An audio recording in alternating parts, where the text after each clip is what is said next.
Hi YouTube, so today we are doing ballasting. There are quite a few videos out there which explain how to do ballasting and so on.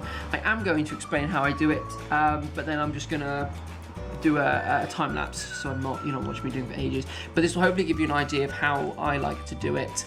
There are many ways of doing it, but I find this way works really well and works the best. So I'm just going to be using PVA glue watered down with a little bit of washing up liquid.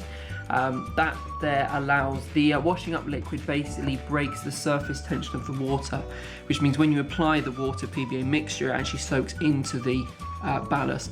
As well as that, I'm going to be adding some wet water mixed with washing up liquid before I add the PVA glue, and then that just helps it to go further.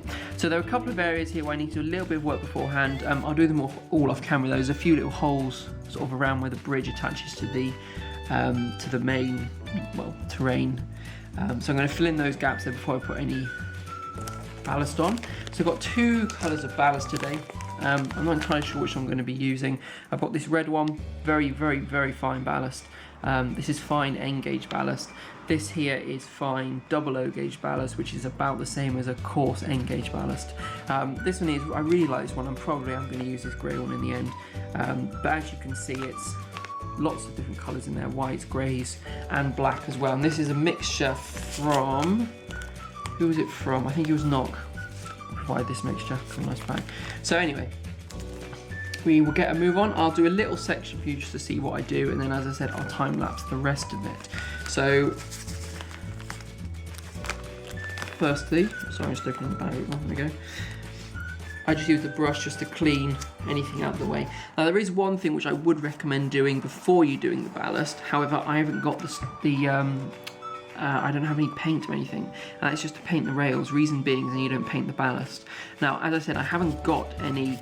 I use the paint pen normally to just paint the rails. As I said, I haven't got it unfortunately. So I'm just going to ballast it, and I'll do that at a later stage. I'm a bit more careful. So I'm just going to do this.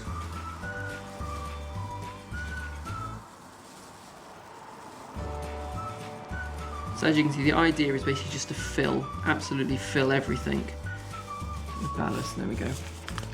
Then using a brush or your finger of some form, so you can either use your finger like so, however I prefer using a brush.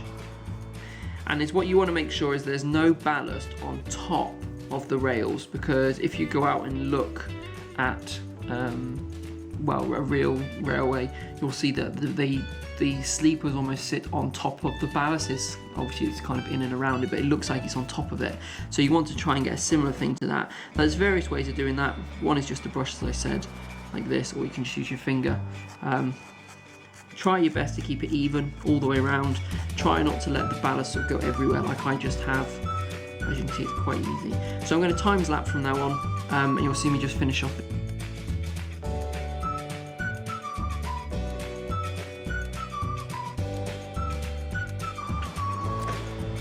Okay YouTube, so I've done the ballasting now. It's all in dry. I've added a bit of wet water onto the top of it, which is just water mixed with a few drops of washing up liquid. And that, as I said earlier, breaks the surface tension. So I've just mixed up some PVA glue. It's about 50-50 water PVA glue. And then again, there's 2 or 3 drops of washing up liquid in that. Now, as what I use is just a syringe. And I just use this method of quite literally just putting drops on the track, trying to avoid getting any glue on the actual rails, only because it's easier to clean up afterwards. And just do this all the way along, and then I'll do the exact same on the outside as well. And it's as simple as that. So that's now 6 inches, 7-8 inches done, and it's taken me real time about 10 minutes. So I'm now just going to carry on and do the whole of the layout, as I've got everything in front of me and ready to go. So the only piece I'm not going to do is about the inch kind of over the point work. I'm actually going to leave that unballasted, because on N gauge it's particularly difficult to get these done. So I'm going to leave it unballasted, and then I'll tell you what I'm going to do later on.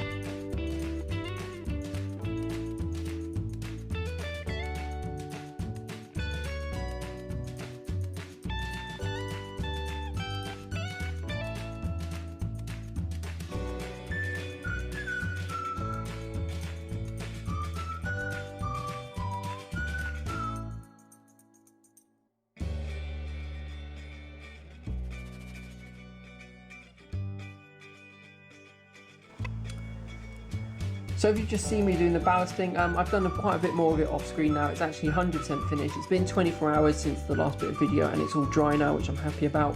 I'm just very quickly going to talk about this here. As you can hopefully see in here, I've managed to keep the point working perfectly. There's not a single bit of glue on there.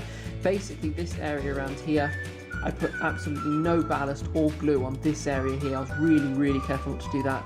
And this side of the point kind of going up to it, I just dropped the ballast in just a little bit at a time, got the right level, and just very carefully put the glue in. The last thing you want to get is glue on this piece of metal here, up here, or on the inside of the rails as well, because then you lose your electric conductivity and it gets quite difficult then to obviously work the points. But yeah, I'm quite happy that I managed to get this one here working so well. So really happy with how this has turned out.